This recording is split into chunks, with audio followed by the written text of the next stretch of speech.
দ্রাক্ষাণী পর্ব 40। উর্মির ভিতরে ভীষণ চাপ সৃষ্টি হচ্ছে। প্রসবের দিন এগিয়ে আসছে যে উর্মি মনে মনে নানা ধরনের চিন্তায় মগ্ন ছিল। রাজন আর উর্মি স্বচক্ষে দেবীকে তো দেখেছেন, কিন্তু এই যে নাটক, তার যবনিকা পতন কি ঠিকঠাক হবে তো না অশুভ শক্তির এই 200 বৎসর ধরে নিজের দিকে রাশ ধরে রাখার প্রচেষ্টায় সক্ষম হবে? একদম্ভ সাধারণ মানুষ সেজে থাকলেও আসলে সে মনুষ্যরূপী পিশাচ। সে সাধারণ কুলপুরোহিত সেজে আছে, তবে আসলে সে দেবীর বিরুদ্ধে সর্বদাই আছে।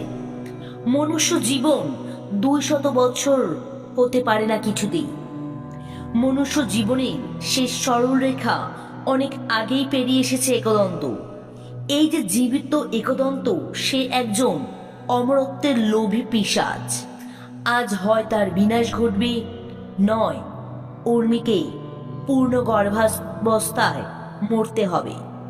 উর্মি মনে মনে দেবী দ্রাক্ষাণীকে স্মরণ করে চোখের সামনে ভেসে ওঠে জন্মেজয় রূপী কালভৈরব। দেবী, আপনাকে নিয়ে যাবার আদেশ জারি হয়েছে। দাসীর ডাকে সম্বিত ফিরে পায় উর্মি। উর্মি উঠে দাঁড়ায়।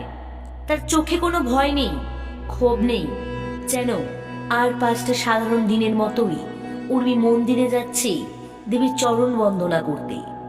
উর্মির আঁচল মাটিতে লুটিয়ে পড়েছে। হাসি মুখে উর্মি মায়ের মন্দিরের দিকে এগিয়ে যাচ্ছে। দাসীরা তো হতবাক। তারা না তো কোনোদিন এ দৃশ্য দেখেছে, না তো কেউ কল্পনা করেছে। তারা ভাবতেই পারে না যাকে কিয়ৎকাল পরে মরতে হবে সে এত স্বাভাবিক আচরণও করতে পারে। নিকষ কালো আকাশ যেন কৃষ্ণবর্ণকে ঈষৎ ফিকে করে দিয়েছে। গুমট ভাব কেটে মৃদুমন্দ বাতাস বইতেছে। একটা সুমিষ্ট গন্ধ আকাশে বাতাসে মিশে একাকার হয়ে গেছে। দাসীরা উর্মিকে বন্দি করে আনার সাহস পায়নি। উর্মি নিজেই স্বইচ্ছায় হেঁটে এগিয়ে এলো মন্দিরের কাছে। উর্মিকে আসতে দেখে উচ্ছ্বসিত প্রজারা জয় মা দ্রাক্ষাণী, জয় রাজন ইন্দ্রাশিস বলে জয়ধ্বনি দিতে লাগলো।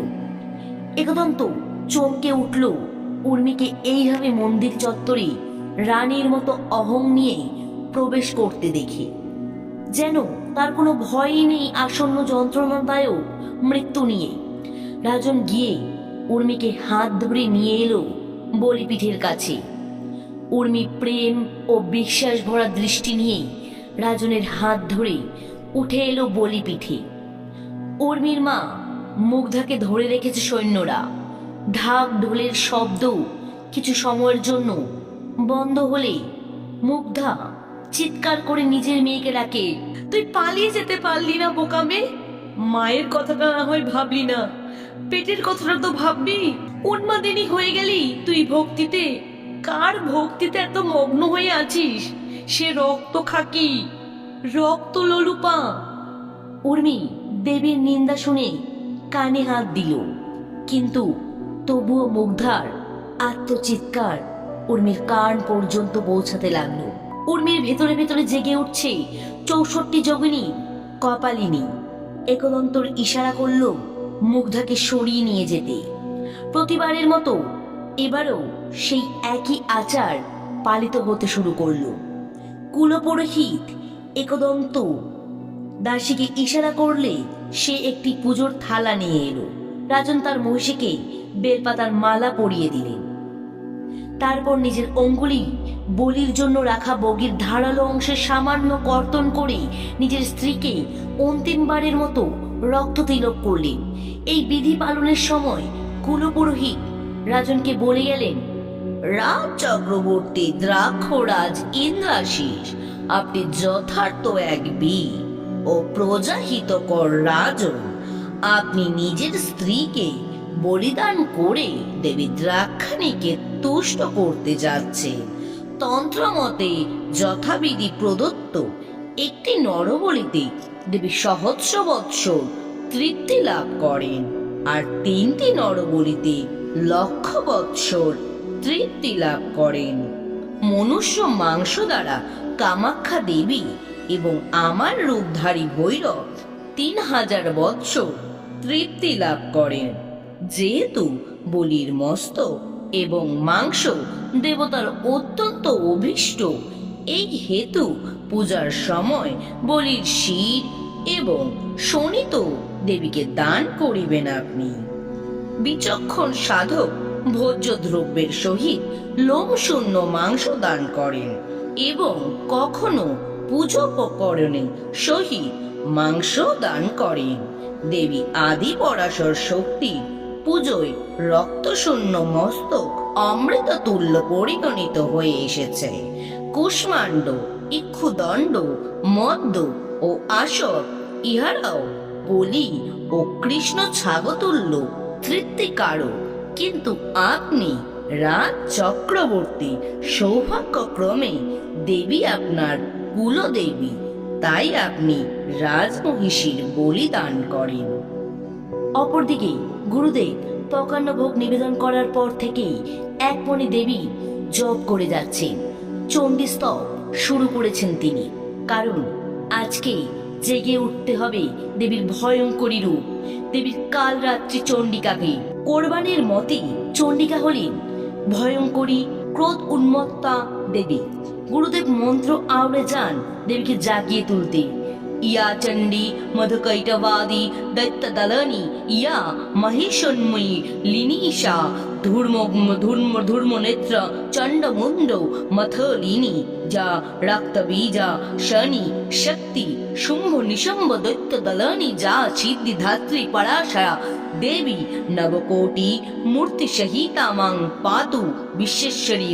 সিংহস্তা শশিশেখরা মারকাতা প্রখ্যা চতুর্ভি ভুজ্জল শঙ্খং চক্রধনু শরং চ ধদতি নত্রৈ স্থিবি শভিতা অমুক্তং হাড় কঙ্কণ রানত কাঞ্চি কর্ণ পুরা দুর্গা দুর্গতিহারিণী ভবতু নো রত্নল শত কুণ্ডলা। মন্দিরে গর্ভগৃহে ভূমি আন্দোলিত হতে শুরু করেছে এই চণ্ডী স্তবে। সেটার ভিতরেই উপস্থিত গুরুদেব বুঝতে পারেন হোমের কাছে বসে থাকা কাপালিক পূজারী কারণ বাড়িতে মত্ত, তাই সে বিশেষ কিছু অনুভব করতে পারেন না। সে যজ্ঞকুণ্ড গভ্য ঘৃত দান করে যায়। এদিকে আচার পালন করে উর্মিকে হাড়িঘাটে নিয়ে যাওয়ার জন্য এগিয়ে আসে নারী সেনা। তারা উর্মির হাত পা বাঁধতে এলে উর্মি তাদের নিষেধ করে। সে নিজে গিয়ে মাথা গলিয়ে দেয় স্বর্ণ নির্মিত হাড়ি কাঠে। সকলে অবাক হয়ে যায় এই দৃশ্য দেখে। রাজনকে খড়গ তুলে দিতে গিয়ে এগিয়ে আসেন একদন্ত। রাজন স্মিত হেসে বলেন, আমি প্রথমবার পিতৃত্বের স্বাদ নিতে যাচ্ছিলাম, কিন্তু কৌশিকী অমাবস্যা চলে আসায় সন্তানের মুখ দেখার আগেই তাকে আমায় বিসর্জন দিতে হবে। এখন যদি আমি রাজমহিষীকে বলিদান করি তো নিজ হস্তে সন্তানের হত্যাও করব। আমার আগেও আমার পূর্বজও এই বলি দিয়েছেন, কিন্তু তাদের কাছে তখন একটি অত্যন্ত বংশজ ছিল। আমার তা নেই। এটি আমার প্রথম সন্তান, তাই এই হত্যা করে আমি সন্তানহীন হবার আশঙ্কা পেতে চাই না। বরং আপনি আজ এই বলিদান করুন।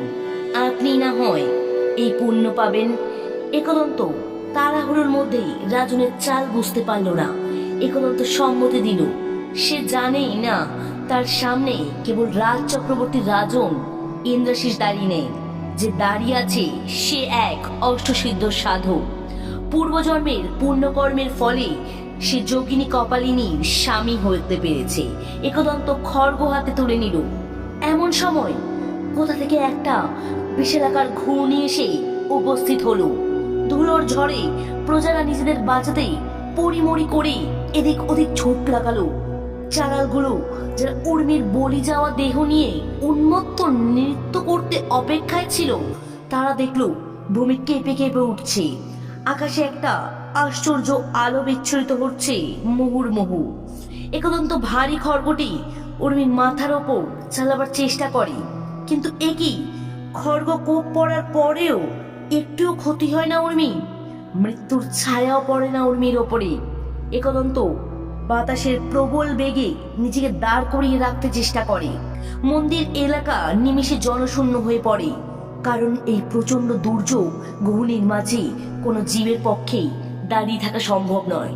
যারা নিজেদের এই প্রকৃতির তাণ্ডবের মাঝেও টিকিয়ে রাখতে সক্ষম তারা হলে সিদ্ধ, রাজর ইন্দ্রাশিস, গুরুদেব, উর্মি ও পাতক একদন্ত। উর্মি হারিকার থেকে উঠে দাঁড়ায়। একটা কুহক আলো ছটা এসে পড়ে উর্মির ওপরে। একদন্ত দেখে উর্মিকে। উর্মির কপালে ফুটে উঠেছে একটা ত্রিনয়ন। সদন্ত বেরিয়ে এসেছে সাজানো দন্তের পাশে। সুসজ্জিত কেশরাশি পাল্টে যায় জটা জুটোতে। একদন্ত এই রূপ দেখে এখন জানে ইনি আসলে কে। ইনি দেবী দ্রাক্ষাণীর 64 যোগিনীদের মধ্যে অন্যতমা কপালিনী। একে বলি দিয়ে রমণ করার চিন্তা করেছে একদন্ত। আর মানুষের মননকে নিমিষে পড়ে ফেলার ক্ষমতা যোগিনীর আছে। খড়গ হাত থেকে পড়ে যায় একদন্ত। রাজনের পাশে সরে গিয়ে আশ্রয় পেতে চায় একদন্ত, কিন্তু এ কি, রাজন নিমিষে অদৃশ্য হয়ে যান। আবার রাজন দৃশ্যমান হন দেবীর মন্দিরের কপাটের কাছে।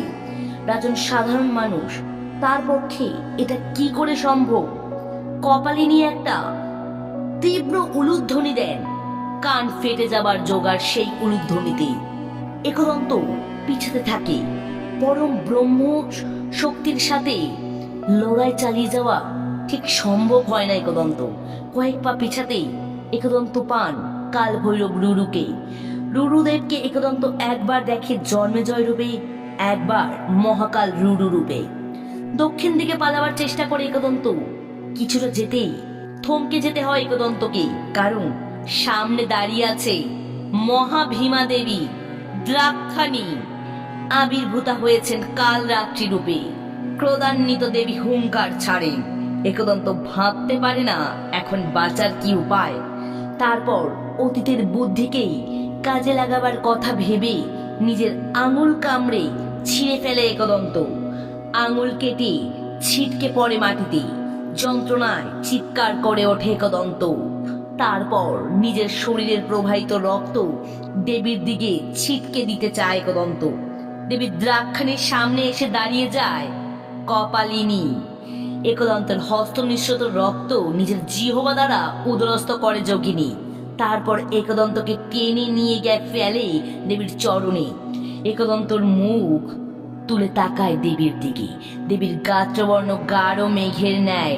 তিনি লোল জিহ্বা, দ্বিভুজা, গলায় 50টি নরমুণ্ডের মালা, কোটিতে ক্ষুদ্র কৃষ্ণ বস্ত্র, স্কন্দে নাগ যজ্ঞ পবিত, মস্তকে জটা, অর্ধচন্দ্র, কর্ণে শবদেহী রূপে অলঙ্কার হাস্যযুক্তা, চতুর্দিকে নাক ফোনা দ্বারা বেষ্টিতা। আমাকে ক্ষমা করে দাও মা, আমাকে ক্ষমা করে দে মা। একদন্ত কাতর নিবেদন করে।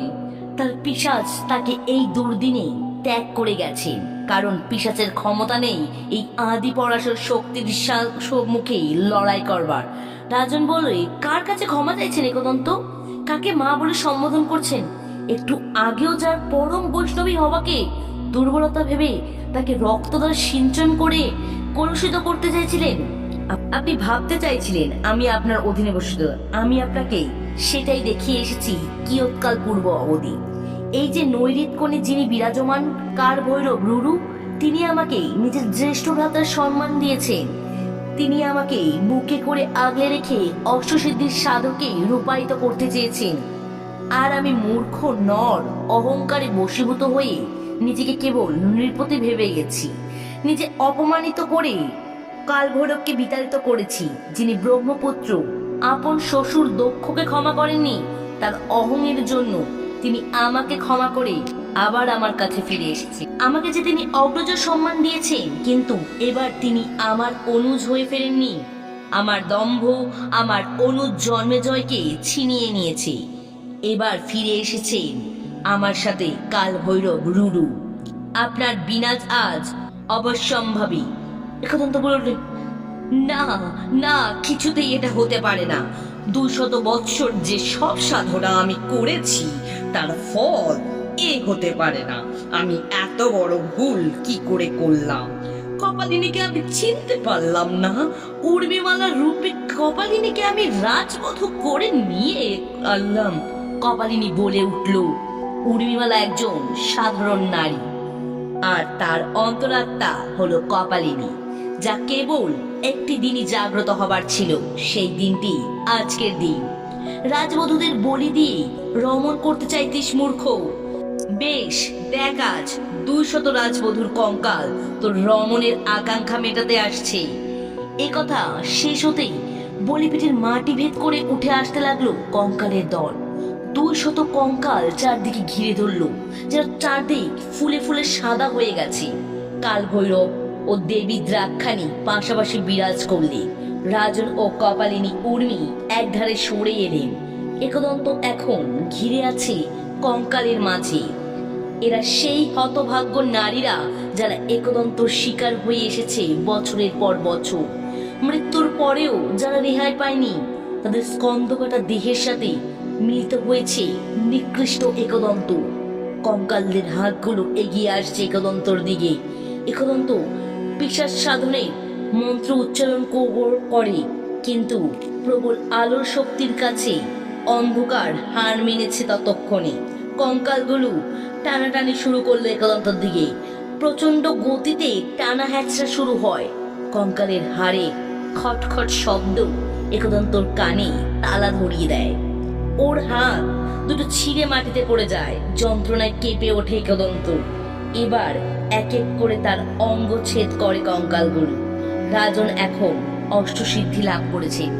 তিনি স্পষ্ট দেখতে পান কঙ্কালগুলির মনুষ্য জীবনের রূপগুলি।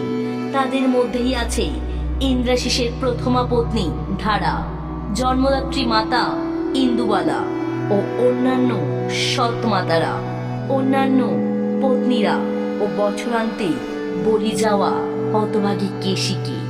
রক্তে রঞ্জিত একদন্তর পা দুটি, হাত দুটি খোয়া গেছে। এবার তাকে তুলে নিয়ে তার গর্দান সোনার তৈরি হাড়িকাটে ঢুকিয়ে দেয় কঙ্কালগুলি। কাল ভৈরব এগিয়ে আসেন। প্রচন্ড ক্রোধ নিয়ে তিনি নিজের খড়গ দ্বারা আঘাত করেন একদন্তর ওপরে। একদন্তের মুন্ডুটি কর্তন হয়ে মাটিতে পড়ে যায়। কঙ্কালগুলি অদৃশ্য হয়ে যায়। দেবী দ্রাক্ষাণী কাল রাত্রি রূপ ত্যাগ করে পুনরায় নিজ রূপে ফিরে আসে। কপালিনী তাকে প্রণাম করে উর্মির শরীর থেকে চিরকালের জন্য অস্তমিত হন। রাজন প্রণাম করে মা দ্রাক্ষাণী ও কাল ভৈরব রূপকে। তারা ভরা ভয় মুদ্রা দ্বারা আশীর্বাদ করে বিলীন হয়ে যান মন্দিরের মূর্তিতে। ধীরে ধীরে ঘূর্ণিঝড়ের তাণ্ডব কমে আসে। একদন্তর ছিন্ন বিচ্ছিন্ন শরীর ও কাটা মুন্ডটি পড়ে আছে বলির চাতালে। 365 ছাগ যথাস্থানে দাঁড়িয়ে। এখন তাদের কোনো মৃত্যু ভয় নেই।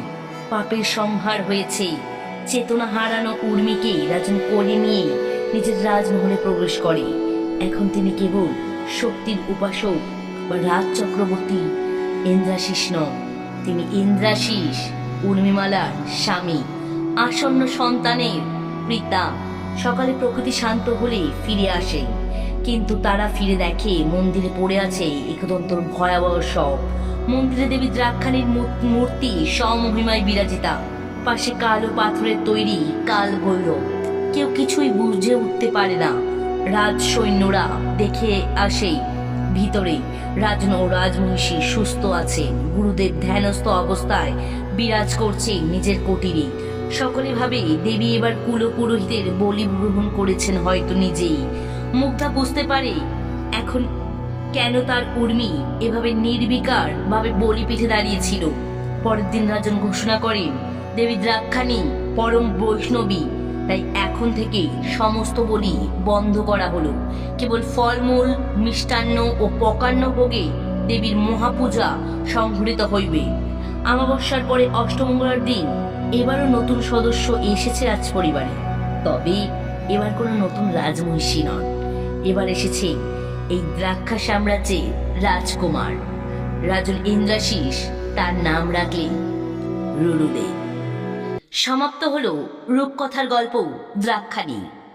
যদি আপনারা এই গল্পেরই পরবর্তী সিজনগুলিও শুনতে চান, মতামত দ্বারা প্রভাবিত করবেন। যার ভালো লাগবে কমেন্টে অবশ্যই জানাবেন। আর এই ধরনের আরও গল্প যদি আপনারা পছন্দ করেন তাহলে অবশ্যই কমেন্টে জানাবেন। আর যারা এখনো চ্যানেলটিকে সাবস্ক্রাইব করেননি, অবশ্যই চ্যানেলটিকে সাবস্ক্রাইব করে আমার সঙ্গে থাকবেন। শুভরাত্রি।